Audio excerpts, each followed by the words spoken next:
Hello guys, welcome back to our YouTube channel that is pharmacy.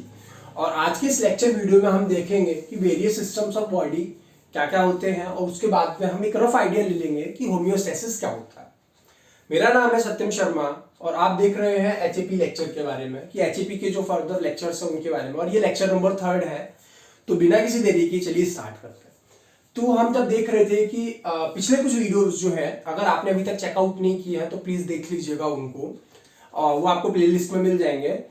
हमने जो पहली video थी, हमारी जो पहली वीडियो, तो उसके अंदर हमने देखा था कि एनाटॉमी क्या होती है, एनाटॉमी के कितने पार्ट्स होते हैं, एनाटॉमी की स्कोप क्या क्या है। उसके बाद में हमने फिजियोलॉजी के बारे में देखा, नेक्स्ट लेक्चर में फिजियोलॉजी के देखा कि फिजियोलॉजी कितने टाइप्स की होती है। फिजियोलॉजी के बाद हमने नेक्स्ट सेकंड लेक्चर में देखा था कि ऑर्गेनाइजेशन की क्या क्या लेवल्स होती हैं, डिटेल में देखी थी हमने। और इस लेक्चर के अंदर हम बात करने वाले हैं इस टॉपिक के बारे में। तो चलिए स्टार्ट करते हैं। तो हम जब देख रहे हैं कि जो वेरियस सिस्टम्स होते हैं बॉडी के अंदर, बेसिकली 11 टाइप्स के वेरियस सिस्टम्स होते हैं। पहला सिस्टम आता है इंटेग्युमेंट्री सिस्टम। इंटेग्युमेंट्री सिस्टम के बारे में अगर हम बात करें तो इंटेग्युमेंट्री सिस्टम का मतलब होता है स्किन।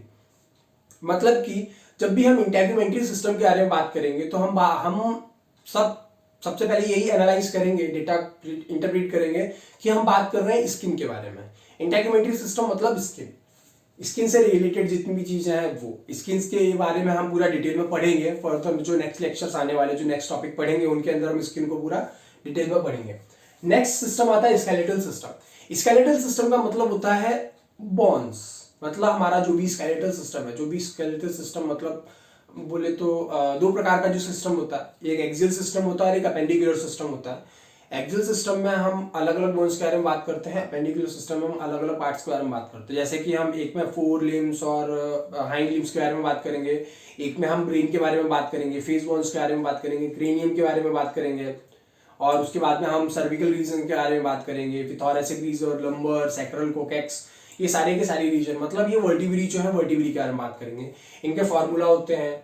और फिर जब 4 लिम्स के बारे में बात करेंगे तो हम ये देखेंगे कि जो हमारे humerus, radius, ulna, phalanges, metacarpals, carpals, इनके बारे में देखेंगे। हाइंड लिम्स में भी हम देखेंगे, फीमर आती है और जो भी आती है जो दूसरी बॉन्स है उनको डिटेल में हम देखेंगे। उसके बाद में तीसरा सिस्टम आता है मस्कुलर सिस्टम। मस्कुलर सिस्टम जो होता है मसल्स होती है। एक आप ऐसा बोल सकते हैं, एक छोटी सी ट्रिक है जिसको बोलते हैं Bachchu Lal Bansal. Bachchu means B, Lal means L, Bansal means B. मतलब BLB, बॉन से बॉन को कनेक्ट करने का जो काम होता है वो होता है लिगामेंट का। मतलब ये अब बच रहा बॉन से मसल को जोड़ने का काम, तो वो कौन करेगा? T मतलब टेंडन।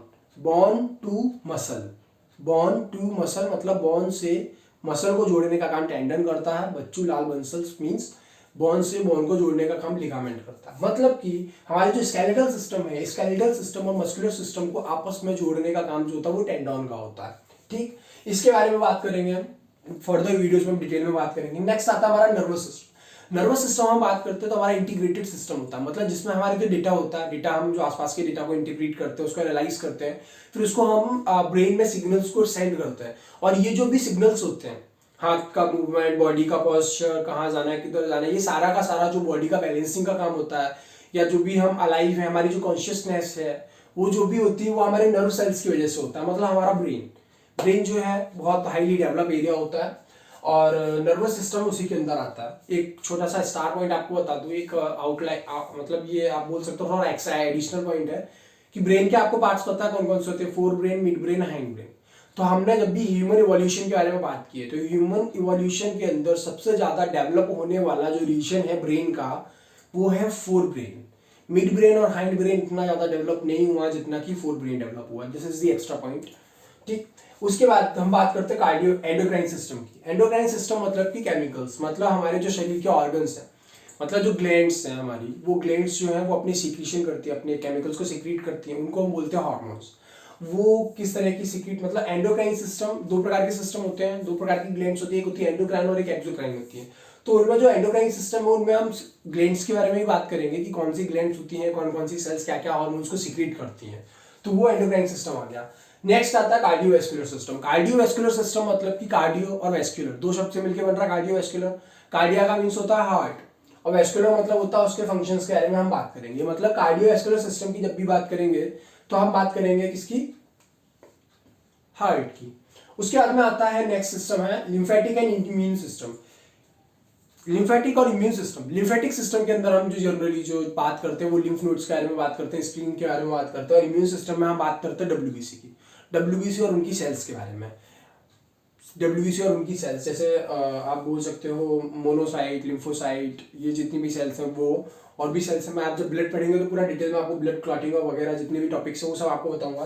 तो ये आते हैं लिम्फेटिक सिस्टम के अंदर। रेस्पिरेटरी सिस्टम जो होता है उसका मतलब है, हम हिंदी में उसको बोलते हैं श्वसन तंत्र। मतलब कि आप ऐसा बोल सकते हैं कि जो रेस्पिरेटरी सिस्टम है, मतलब हम ऑक्सीजन को इनहेल कर रहे हैं और उसको एक्सहेल कर रहे हैं। हमने ऑक्सीजन क्यों इनहेल की? क्योंकि फूड के ब्रेक डाउन के लिए हमको पता है ऑक्सीजन चाहिए, और ऑक्सीजन हमको कहाँ से मिलेगी? वो प्रोवाइड कराएगा हमारा रेस्पिरेटरी सिस्टम। तो रेस्पिरेटरी सिस्टम, अगर आप रेस्पिरेशन सिस्टम नहीं ले रहे, मान लीजिए अगर आप ऑक्सीजन नहीं लेते तो आपकी डेथ हो जाती है सफोकेशन की वजह से। क्यों? क्योंकि तो आप ऐसा बोल सकते हैं ना कि ये सारे के सारे सिस्टम जो है किसी भी व्यक्ति को, ये जो 10 सिस्टम आप देख रहे हैं शुरू के, रेस्पिरेटरी रिप्रोडक्टिव सिस्टम को नीचे हटा दीजिए, भी ऊपर के जो 10 सिस्टम देख रहे हैं, आप बोल सकते हैं कि ये 10 अबव सिस्टम जो है ये किसी भी ह्यूमन को अलाइव, जिंदा रखने के लिए हेल्पफुल होते हैं, ठीक। लेकिन जो रिप्रोडक्टिव सिस्टम, ये रिप्रोडक्टिव सिस्टम जो होता है, जो भी एक पर्सन अपने शरीर के अंदर जो डेटा स्टोर करता है, वो एक स्टोर करने के बाद में दूसरे दूसरे ऑर्गेनिज्म के अंदर अपना जो डेटा ट्रांसफर करता है जीन्स के थ्रू, वो रिप्रोडक्टिव सिस्टम के अंदर आता है। हम पूरा डिटेल में पढ़ेंगे। और इसके हम देख रहे थे इम्यून लिम्फेटिक सिस्टम देख लिया था, रेस्पिरेटरी सिस्टम देख लिया था, उसके बाद बात कर रहे थे डाइजेस्टिव सिस्टम। तो डाइजेस्टिव सिस्टम का सिंपल सा इतना मतलब है कि हमने जो भी फूड लिया, फूड का ब्रेक डाउन होगा, उस फूड के ब्रेक डाउन से हमको जो भी नेसेसरी जो हमको मिनरल्स या न्यूट्रिएंट्स चाहिए, हम वो उनको लेंगे, और फिर उनको लेने के बाद हम ब्लड में सप्लाई करेंगे। और जब वो ब्लड में सप्लाई हो जाएगी, हम ऐसा जानबूझ के नहीं करते, हमारा शरीर खुद ब खुद करता जाता है कि हमारे कंट्रोल में नहीं है। तो शरीर जब लेता है, एब्जॉर्प्शन करता है, एब्जॉर्प्शन के बाद में क्या करेगा? वो एब्जॉर्प्शन करने का डिस्ट्रीब्यूशन करेगा पूरे ऑल ओवर वो बॉडी में। और जब डिस्ट्रीब्यूशन होगा तो जिस शरीर के जिस ऑर्गन को जिस न्यूट्रिएंट की कमी हो रही है तो उसके अंदर ट्रांसफर कर दिया जाएगा, ठीक। तो वो आता है डाइजेस्टिव सिस्टम में। अब जब भी हमने डाइजेस्टिव सिस्टम के बाद में हमने क्या किया कि बॉडी हो गई, बॉडी ने अपना काम कर लिया। अब वो क्या कर रहा है? जो वेस्ट मटेरियल्स जो कोई भी सेल प्रोड्यूस कर रहा है, तो वो टॉक्सिक होता है, वो शरीर के अंदर रखेंगे तो हमको पास प्रॉब्लम होगी। तो अब उनको रिमूव कैसे किया जाए? तो उनको रिमूव करने के लिए हेल्पफुल होता है यूरिनरी सिस्टम। मतलब हमारे शरीर का जो वेस्ट सिस्टम होता है, वेस्ट सिस्टम को हम रिमूव करने के लिए जो होता है उसको बोलते हैं यूरिनरी सिस्टम। मैंने आपको बताया था कि रिप्रोडक्टिव सिस्टम मतलब कोई भी बॉडी एक शरीर से दूसरे शरीर में अपना जो ऑफस्प्रिंग प्रोड्यूस करती है उसमें डेटा ट्रांसफर करती है। रिप्रोडक्टिव सिस्टम जब भी बात करते हैं तो जैसे मान लीजिए फीमेल्स होती है, तो फीमेल्स के अंदर क्या होता है? ओवरी होती है, जो मेन जो प्राइमरी सेक्स ऑर्गन्स जो होते हैं किसी भी ह्यूमन फीमेल्स के अंदर वो होती है ओवरी। मेल्स के अंदर जो होते हैं टेस्टिस। और उसके अलावा जो भी आप रिप्रोडक्टिव सिस्टम, जब मेल की रिप्रोडक्टिव सिस्टम के बारे में बात करते हो तो आप पूरा का पूरा रिप्रोडक्टिव सिस्टम पढ़ते हैं कि उसमें ग्लैंड्स होती हैं, उसके बाद में फिर एक पेनिस होता है, और उसके बाद में उसकी स्किन्स होती हैं, फोर स्किन जिसको बोलते हैं, और फिर उसके बाद में टेस्टिस होती हैं, टेस्टिस के अंदर स्पर्म का फॉर्मेशन होता है, और ठीक उसी प्रकार से फीमेल्स के अंदर ओवरीज होती हैं जहाँ पर ओवम का प्रोडक्शन होता है। और फिर आपने देखा था कि जो आप ऐसा वाला हाथ जो बना हुआ होता है आप देखते हैं डायग्राम के अंदर, तो वो ओवरी का स्ट्रक्चर है। वो ओवरी में आप देखेंगे अलग अलग रीजन्स हैं, जिसमें इन्फेंटिब्यूलम, इस्थमस और इन्फेंटिब्यूलम ये रीजन्स होते हैं। उसके बाद में एक यूट्रस होता है। तो ये सारे के सारे रीजन जो है ये आप देख रहे हैं फीमेल रिप्रोडक्टिव सिस्टम के पार्ट्स हैं। तो ये हमने वेरियस सिस्टम्स की बात कर ली बॉडी के अंदर। अब हम बात करते हैं होम्योस्टैसिस के बारे में। होम्योस्टैसिस के बारे में अगर हम बात करें तो होम्योस्टैसिस जो थ्योरी है सबसे पहले सर क्लॉडे बर्नार्ड के द्वारा दी हुई थी 1865 में, जो कि है फ्रेंच फिजियोलॉजिस्ट। उसके बाद में ये जो होम्योस्टैसिस है ये शब्द सबसे पहले यूज किया गया था सर वॉल्टर ब्रैडफोर्ड कैनन के द्वारा इन 1926 में। और होम्योस्टैसिस का मतलब क्या है? होम्योस्टैसिस का सिंपल सा मतलब ये है, होम्योस्टैसिस दो शब्द से मिलकर बना हुआ है, पहला होम्योस और दूसरा स्टैसिस। होम्योस का मतलब होता है सिमिलर, सिमिलर मतलब एक जैसा, और स्टैसिस का मतलब होता है स्टैंडिंग स्टिल, मतलब कि एक जैसे इन्वायरमेंट को कांस्टेंट रखना, एक जैसा इन्वायरमेंट रखना, इंटरनल इन्वायरमेंट को रखना, दैट इज कॉल्ड होम्योस्टैसिस। कोई भी ऑर्गेनिज्म है, मान लीजिए फॉर एग्जांपल हम मान के चलते हैं हम यहाँ हैं, जैसे कि मैं अभी इस रूम में हूँ, इस रूम के इन्वायरमेंट जो है बाहर का टेम्परेचर अलग है, मेरे शरीर की बॉडी का टेम्परेचर अंदर का अलग है। बाहर का टेम्परेचर मान लीजिए अभी 37 डिग्री सेल्सियस है और मेरे बॉडी का भी टेम्परेचर 37 डिग्री सेल्सियस, तो अभी इतना प्रॉब्लम नहीं होगी। लेकिन अगर क्या हो, मैं ठंडे इलाके में जाऊँ, ठंडे इलाके में जा रहा हूँ तो वहाँ पे माइनस में टेम्परेचर चले जाता, तो वहाँ पे मेरे शरीर का टेम्परेचर क्या माइनस में जाएगा? नहीं, मेरे शरीर का टेम्परेचर फिर भी उतना ही रहेगा 37 डिग्री सेल्सियस। कैसे? बाहर का टेम्परेचर कम है, बाहर का टेम्परेचर कम है तो हमारे शरीर का टेम्परेचर कम होना चाहिए। लेकिन नहीं होता। क्यों? क्योंकि हमारे शरीर का जो है वो अलाइव रखने के लिए हमारे शरीर के अंदर एक मैकेनिज्म होती है जिसको बोलते हैं होम्योस्टैसिस मैकेनिज्म। जरूरी नहीं है कि ये लिविंग रहने के लिए मैकेनिज्म हो। बाकी क्या होता है कि जैसे मान लीजिए कोई भी शरीर के अंदर सिक्रीशन अगर हो रहा है, ओवर सिक्रीशन अगर हो रहा है, तो उसको रोकने के लिए नेगेटिव फीडबैक मैकेनिज्म आता है। अगर किसी भी हार्मोन्स की डिफिशियंसी हो रही है, तो हमारे शरीर में कमी हो रही है, तो उसके प्रोडक्शन के लिए पॉजिटिव फीडबैक मैकेनिज्म आता है। तो पॉजिटिव फीडबैक मैकेनिज्म और नेगेटिव फीडबैक मैकेनिज्म जो भी है वो होम्योस्टैसिस के ही पार्ट है। आप देखते हैं कि होम्योस्टैसिस की डेफिनेशन एक बार देख लीजिए।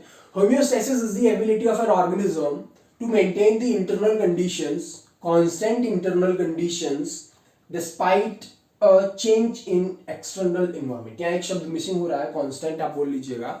इंटरनल जो है कांस्टेंट आप ऐड कर लीजिए। कांस्टेंट मतलब कि इंटरनल कंडीशंस को हमको मेंटेन करके रखना है, उसको चेंज नहीं करना है। इसका मतलब ये है कि जो डायनामिक स्टेट होती है इक्विलिब्रियम की, या फिर जो बैलेंसिंग कंडीशंस होती है किसी भी बॉडी की, हमको उसको बैलेंस करके रखना है।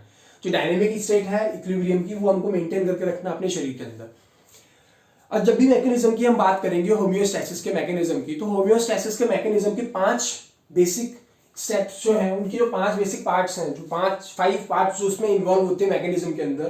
पहला है receptor, sensory neuron, integrated system, motor neuron, effector. Receptor मतलब कि जो ऐसा बोल सकते हैं कोई भी एक सेल है उसके ऊपर जो अलग अलग रिसेप्टर्स होते हैं, वो रिसेप्टर्स मतलब कि आप ऐसा बोल सकते हो कि जो रिसेप्ट करते हैं, जो हमारे सेंस को जो मतलब हमको इंफॉर्मेशन प्रोवाइड कराते हैं कि पहचान करते हैं वो जिस केमिकल्स की। मान लीजिए कोई एक केमिकल है अल्फा केमिकल सपोज करके चलिए, तो उसके खुद के अलग रिसेप्टर्स होते हैं सेल के ऊपर, तो वो किस तरह से आपस में कनेक्ट कर पाते हैं। तो वो सारा का सारा काम जो होता है वो रिसेप्टर्स के थ्रू होता है। सेंसरी न्यूरॉन्स क्या करती है? सेंसरी न्यूरॉन्स क्या होती है? कोई भी एक सेल है, उस सेल से सेंसरी न्यूरॉन क्या करती है? ब्रेन तक डेटा को ट्रांसफर करती है। फिर उस ब्रेन जो होता है उस डेटा को ट्रांसफर होने के बाद में उस डेटा को इंटरप्रीट करता है, उसको एनालाइज करता है, और उसके बाद में वो आपके मोटर न्यूरॉन्स के थ्रू सेल्स तक इंफॉर्मेशन पहुंचाता है कि अब हमको क्या करना चाहिए कंडीशंस में। मान लीजिए अगर आप पिन है, पिन अगर आप उंगली में चुभोएंगे ऐसे करके तो ब्लड निकलता, लेकिन चुभोने के साथ में क्या करते हैं हम उंगली को बैकआउट कर देते हैं, निकाल देते पीछे। कैसे? हमने जब पिन चुभोई तो हमारे यहाँ पे रिसेप्टर्स जनरेट हुए, वो हमको ये बताते हैं हमारे ब्रेन तक, यहाँ से पेन हुआ, ब्लड निकल रहा, पेन हुआ, वो पेन का रिसेप्टर क्या है ब्रेन तक जाएगा, ब्रेन के पास जाएगा, ब्रेन फिर उसको एनालाइज करेगा कि नहीं ये हार्मफुल है हमारे लिए, हमको मतलब नुकसान पहुंचा रहा है, तो हमारा वो फिर सिग्नल भेजता है मोटर न्यूरॉन के थ्रू सेल पे कि आप अपना हाथ पीछे कर लीजिए, तो अपना हाथ पीछे कर लेता है। ठीक, तो इसी प्रकार से हमारा जो सिस्टम है, जब हम नेगेटिव और फीडबैक मैकेनिज्म को भी नेक्स्ट वीडियो में हम डिटेल में पढ़ेंगे, उसमें देखेंगे। तो ये सेंसरी और इफेक्ट मोटर न्यूरॉन का काम होता है। इफेक्टर मतलब जो हमारे इफेक्टिव ऑर्गन जो होता है वो होता है इफेक्टर्स। रिसेप्टर्स जो ब्रेन में रहेंगे, जो रिसेप्ट करेंगे या सेल्स के ऊपर रहेंगे वो भी। उसके बाद में आता है इंटीग्रेटेड सिस्टम। इंटीग्रेटेड सिस्टम मतलब कि ये 4 जो चीजें हैं, ये 4 तो चीजें अपनी चलती रहेगी, लेकिन इसके अलावा भी जैसे मान लीजिए इंटीग्रेटेड सिस्टम में अदर जो फंक्शंस होते हैं शरीर के, जैसे कि हार्ट रेट को कंट्रोल करना, प्यूपल्स को डायलेट अगर हो रही है वो, तो वो सारे के सारे जो भी सिस्टम्स हैं वो आते हैं हमारे इंटीग्रेटेड सिस्टम के अंदर। This is the basic, this is the detail video. तो हमने इसके अंदर जो होम्योस्टैसिस के जो मेन बेसिक पॉइंट्स हैं वो हमने सारे कवर किए हैं, और जो वेरियस जो सिस्टम्स होते हैं बॉडी के अंदर वो भी हमने कवर कर लिए हैं। तो अगर आपको मेरी वीडियो पसंद आई हो तो प्लीज़ लाइक शेयर सब्सक्राइब करना ना भूलें। और अगर आपको लगता है कि मेरे को थोड़ा सा मतलब थोड़ा और अगर मेरे को इम्प्रूव करने की ज़रूरत है तो please feel free to comment ज़रूर करें। आप हमें कमेंट करके ज़रूर बताएं कि आपको मेरा पढ़ाने का तरीका कैसा लग रहा है। आप मैं आपको ज़्यादा डिटेल में बता रहा हूँ या फिर मैं आपको थोड़ा कम डिटेल में बता रहा हूँ। अगर आप चाहते हैं कि इसमें और इम्प्रूव करना चाहें तो प्लीज़ हमें कमेंट करके ज़रूर बताएं। And like share and subscribe. और अभी तक आप लोगों का जो सपोर्ट हमको मिला उसके लिए हम very very thankful to all, and thank you very much.